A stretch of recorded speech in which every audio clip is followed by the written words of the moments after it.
Okay, so we are officially on the road to WrestleMania, and the hype is growing. The hype is growing exponentially, so I think this is the best time to make a video related to WrestleMania. So anyways, today I'm going to be ranking the top 10, no, sorry, not the top 10, the past 10 WrestleManias of the last decade. So that means WrestleMania 30 through WrestleMania 39, if I'm not mistaken.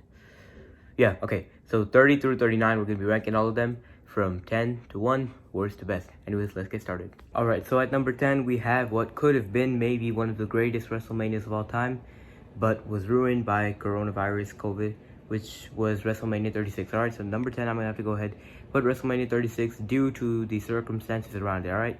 WrestleMania ain't WrestleMania without the fans. I think we all know that, right? And watching the Thunderdome, watching WrestleMania kind of gave us that reminder that, fans are what makes WrestleMania WrestleMania.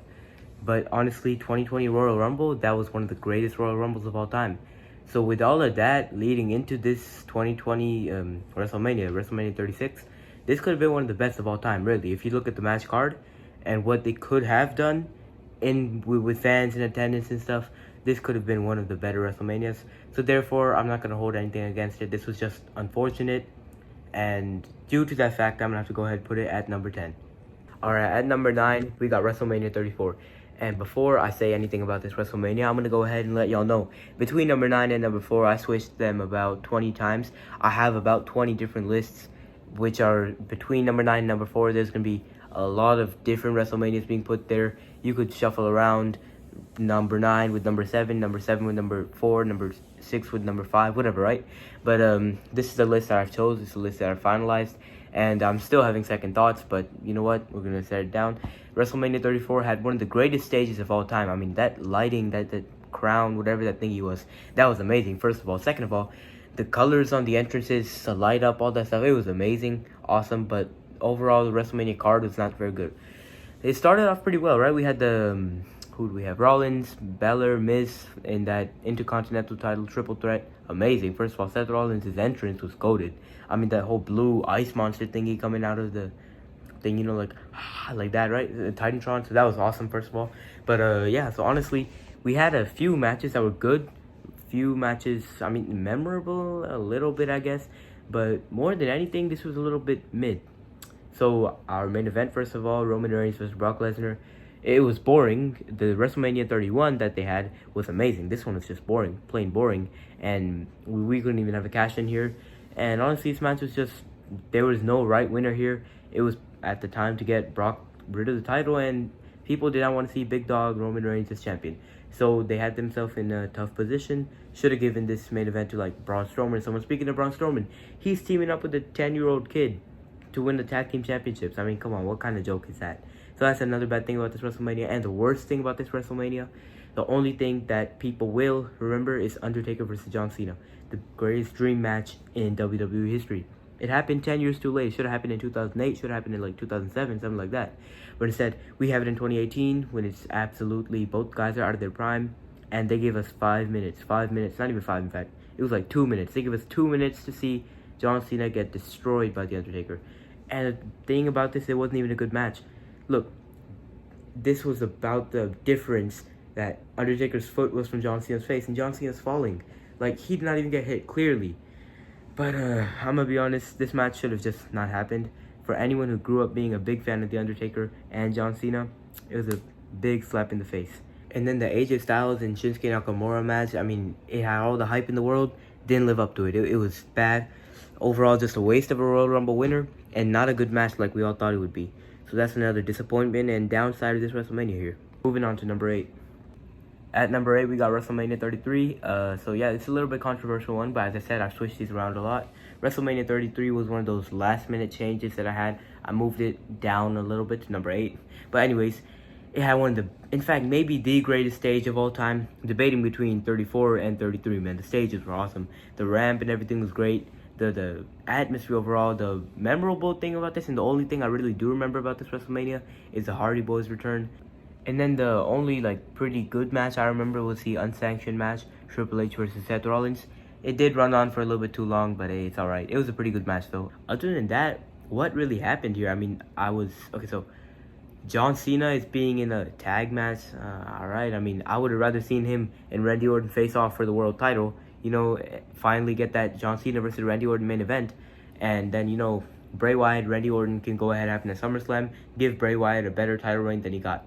But anyways, so first of all, speaking of Bray Wyatt and Randy Orton, what was that match? I mean, we had like holograph projected cockroaches crawling over the ring, and I don't know what went on there. Second of all, we saw the main event, Roman Reigns versus Undertaker. Okay, first of all, Roman Reigns, he carried the whole match. Undertaker wasn't able to wrestle at that level anymore, and I mean, of course, that's not even holding anything against Undertaker, man. How do you expect a guy in his 50s to wrestle a main event of WrestleMania like that? It just doesn't work that way. So the match overall was pretty boring, and also kind of doesn't help that Roman Reigns was heavily booed. But so this WrestleMania was entirely forgettable, really. That's the only thing I have. I feel like there were a few good matches, but I don't remember any of them. So that's why I put it so low. Alright, at number 7, I'm going to go ahead and put WrestleMania 32. First of all, a lot of people have this at the bottom, complete bottom, but a lot of people are forgetting this was a pretty good WrestleMania. They want to go ahead and, okay, it was, again, if there is a perfect time to use the word middle, complete, like average, 50-50, is this WrestleMania. We had some amazing stuff like that Intercontinental title match. That was great, first of all. The women's triple threat was great as well. We had a lot of good matches here, but then we had a lot of bad matches that kind of out. So it's just like this. We go this way, and then they like weigh it down right to the middle, right? So first of all, we're going to talk about the bad here. Triple H and Roman Reigns, it went on for way too long. Then it shouldn't have been the main event in the first place. But that was a Seth Rollins injury, I'm going to be honest. That's the reason why it happened. So I don't want to blame it too much, but like, I mean, fans were not into it at all. I did like this match, but it was forgettable, to be honest. Another thing, we had Undertaker and Shane McMahon. First of all, other than that jumping off the cage spot, I kind of forgot that The Undertaker had a match here. But hey, I'm going to give Shane McMahon his props for that. Second, so there's Dean Ambrose and Brock Lesnar. This had all the potential in the world, and if they actually listened to Dean Ambrose's ideas, this would have been like an all-time classic match. But instead, Brock Lesnar completely squashed Dean Ambrose in like, I don't even know, 5 minutes or something. I'm not even sure. But it was just like not a good match overall. It could have been good. It had a lot of potential, but what can I say? And then it had a lot of good stuff, like The Rock was there, Stone Cold Steve Austin, Shawn Michaels, Mick Foley, Cena came to help The Rock, by the way. So, I mean, there's a lot of good things with this, so I can't be too unfair to it and say that the bad outweighs the good here. I'm going to have to put it completely mid, alright? Moving on to number 6. Okay, so here at number 6, I'm going to go ahead and put WrestleMania 37. I think there was a lot of good, memorable stuff, and then there was a lot of filler. That's the problem with this WrestleMania for me. That's the only problem I have with this WrestleMania. So, honestly, we got Roman Reigns cementing himself as a tribal chief, top heel. Great match, triple threat, right? And then we had the women's main event on night 1. Also a great match. We had Randy Orton versus The Fiend. First of all, The Fiend should have won that match, I'm going to be honest. Bray Wyatt, he should have won this match. And then the rest of us, I might be a casual here, but I kind of forgot. It was a little forgettable, if I'm going to be honest. Oh, yeah, McIntyre and Bobby Lashley. I kind of wanted to see McIntyre win that. Get his moment with the fans. But hey, I think we're going to get that WrestleMania 40. So, anyways, I'm going to be honest. I don't know. I just feel like this WrestleMania felt very filler. And that might just be me not being completely a fan at this time. A little bit of bias here. I actually stopped watching wrestling at WrestleMania 35. Restarted at WrestleMania 39. Therefore, I missed a lot of the stuff going on in between. So, I did try to keep up, fill myself up afterwards. But there's a whole lot of things that I do not remember, a whole lot of things I do not know, like the build-up, the context, all this stuff. So, therefore, it might be a little bit biased, but that's another reason I give this WrestleMania 37 at the number 6 spot. At number 5, I'm going to go ahead and put WrestleMania 35. Because, first of all, it had a lot of good, memorable moments, like just overall feel-good moments. It had a lot of them. But the rest of the show felt like filler. First of all, Seth Rollins beating Brock Lesnar and very quickly. It was like a 5-minute match. I mean, that was great, honestly. And Rollins' entrance with the whole like Beast Slayer thing, that was also awesome. Rollins winning the title was great, and that's what the fans wanted. Then we saw Kofi Mania, probably one of the most memorable things about this. So that was great. Then we saw the first ever women's main event. That was also great, except for the match. The ending was terrible. But hey, at least we got a good moment out of it, right? Memorable moment. But anyways, I think the rest of this felt like filler. I mean, The only other match, okay, no, well, we did see John Cena come out as a Doctor of Thugonomics. That was awesome.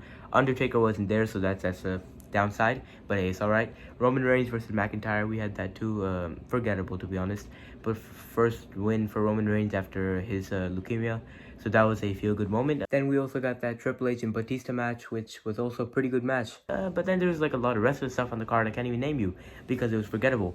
But you see, number 6 on the position, with the stuff we have in front of it, it's not bad. It's kind of right slapped in the middle, and that's not bad. WrestleMania 35 was a good Mania. It was an average WrestleMania. So I don't think anyone would take this as a bad rating. There's a lot of good stuff, and then a lot of just like, meh. So I'm going to go ahead and give this like a 7.5, not a 50-50, a 75 to 25, 70 to 30. So anyways, let's move on to number 5. Number 4, I'm going to go ahead and put WrestleMania 38. First of all, Cody Rhodes' return here, one of the biggest talking points of this, right? We had Seth Rollins, Cody Rhodes, great match, by the way. And then we had Kevin Owens versus Stone Cold Steve Austin. I mean, whenever Stone Cold appears, it's awesome. And not that he appeared once, he appeared twice. So, the double points right there. Roman Reigns versus Brock Lesnar was, again, it was a good match. Probably the biggest match they could give us. I do think it was a waste of a Royal Rumble and Elimination Chamber win. I mean, you could have had Brock win either one of those and unify the titles. All right, Roman Reigns, Tribal Chief now, double champion. So it is still relevant because Roman Reigns is a double champion.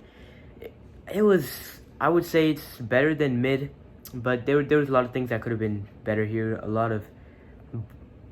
I feel like there was a lot of wrong things, a lot of right things, but we got to focus on the rights. They outweighed the wrongs for sure. So I'm going to have to put this one at number 4. That's a pretty good rating. And the next 3 are some of the greatest WrestleManias of all time, in my opinion. At number 3, I'm going to go ahead and put WrestleMania 39. The reason I put WrestleMania 39 very low, I mean, it's one of the best WrestleManias of all time, in my opinion. And at least it will be. It's just very fresh. We don't know the aftermath of it completely. I mean, so we have a lot of champions who are still champions since WrestleMania 39. We don't exactly know what WrestleMania 39 has led to. I think we're going to find out in a few months, maybe a year down the line. This could be higher, all right? It was a good WrestleMania. The stage, first of all, that was beautiful. Amazing stage. I know I mentioned 33 and 34 having good stages, but this was like, wow, this was like great.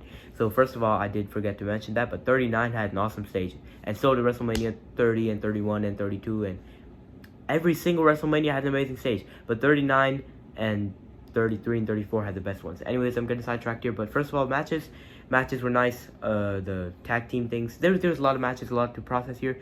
The tag team showcase match was awesome. A lot of stunts and all that stuff, flips, and that's exactly what you expect from it. Great way to open out the show. Miz being a host, great. LA Knight not being on this, terrible. He should have been the host for one day, Miz one day. They could have been like opposite hosts, like feuding or whatever, but it's just whatever.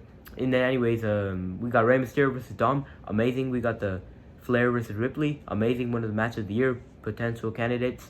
We had, what else do we have? We have the Intercontinental Triple Threat, amazing. One of the matches of the year candidates, Roman Reigns versus Cody Rhodes, match of the year candidates besides the ending. Right winner, wrong way to end it. Entrances were amazing, the overall vibe was amazing. I feel like I'm forgetting something. Cena and Theory, and I didn't like that match too much. Wanted John Cena to win, but hey, it's alright. Just it was like, man, you know what I'm saying. But what else did we have? We had Rollins versus Logan Paul. Seth Rollins winning. That was an awesome match, by the way. I personally thought that match was not talked about enough. That match was awesome. And I know I'm forgetting a lot of things here, but hey, who cares? Oh wait, Usos and Sami Zayn and Kevin Owens. Yeah, main event on night 1. Amazing match of the year potential. You see, we have 3 match of the year candidates in one show, and maybe 4. But anyways, now. Again, you can tell this WrestleMania was awesome. There was a few things that I would say were like, but a lot of things that were like good. So anyways, we're going to move on to number 2 and keep this in high regards. This would probably be higher, knowing that it just happened last year, WrestleMania 39. So I can't put it too high yet. But anyways, now moving on to number 2. Number 2, I'm going to go ahead and put what many people say is the greatest WrestleMania, one of the greatest WrestleManias of all time, WrestleMania 30. So WrestleMania 30 had a lot of good stuff, really. Nothing too bad. I mean, we had the Battle Royal, Cesaro winning, right decision, good way to create a momentum for someone, right? Then we had the Shield versus whoever they faced, Kane and New Age Outlaws or whatever.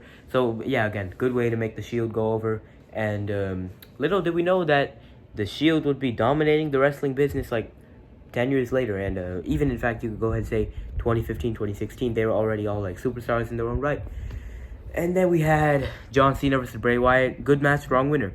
Lesnar versus Undertaker. Man, Undertaker losing his streak sucked, but losing it to Lesnar makes sense. I'm gonna be honest.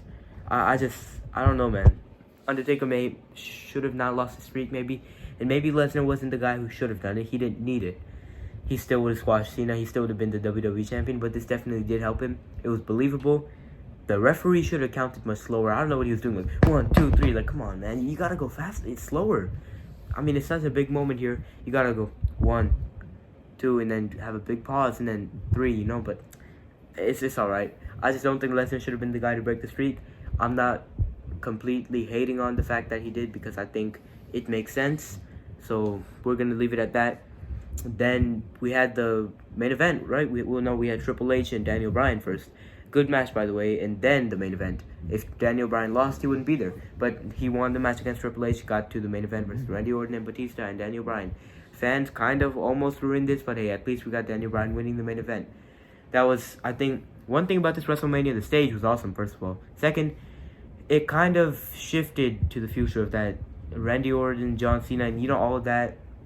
Leave them kind of down, not in the mid-card, but like, we don't need to see John Cena and Randy Orton as world champions all the time. We've got a new crop here.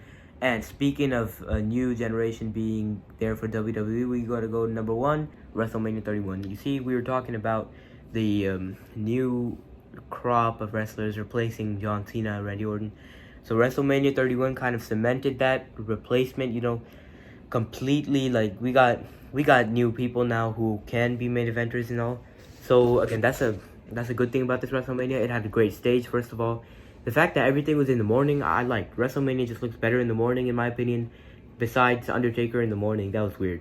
But anyways, other than that, yeah, no, everything was really cool here. Everything was nice. The stage, the entire overall atmosphere, the matches, right? We had the Intercontinental title match. In fact, I rewatched this whole thing today, the entire WrestleMania. So I can say I'm basically giving my current rating, not something from 9 years ago that kid me is talking right now. So there's little biases here. Daniel Bryan winning the Intercontinental title, it was awesome, good match and all. Best way to still keep him with the title despite not having a world title match. It's fine. At least he has a title, right? And it was a banger match. Then we had the Randy Orton and Seth Rollins. First of all, greatest RKO of all time. And it was a good match overall, banger match. Then we had Sting versus Triple H. Cool seeing the NWO and DX get involved. But Sting probably should have won. That's probably the worst thing about this WrestleMania, that Sting didn't win. But that's something so little. So it shows you how good this WrestleMania overall was. It was one of the perfect WrestleManias almost. What else did we have? I don't even remember. Then we had John Cena versus Rusev, right? Cena winning the US title. That was awesome. We had Undertaker versus Bray Wyatt. Again, Bray Wyatt, if Undertaker hadn't lost to Brock Lesnar, maybe Bray Wyatt could have beaten the streak. I'm not sure. That would have been pretty cool. But again, it was a good match. Good way to bring Undertaker back. Then we got Roman Reigns versus Brock Lesnar in the main event of WrestleMania 31 for the WWE Championship. Again, this was a good match. A lot of people did not want this happening, and 2015 Royal Rumble was completely, like, atrocious. And Philadelphia crowds are just, I don't like them, honestly. But anyways, we got an overall very good match here, something that not many people expected. And the cherry on top was Seth Rollins cashing in the middle of the match, pinning Roman Reigns, becoming WWE Champion. Who saw that coming? Not me. So anyways, overall, a really good WrestleMania. Good atmosphere, good stage, good matches. Not too many low points, and I like that, honestly. So one of the better WrestleManias of all time, and the best of this decade, in my opinion. Let me know what you guys think down in the comments. Leave a like, subscribe, and I'll see you guys next time.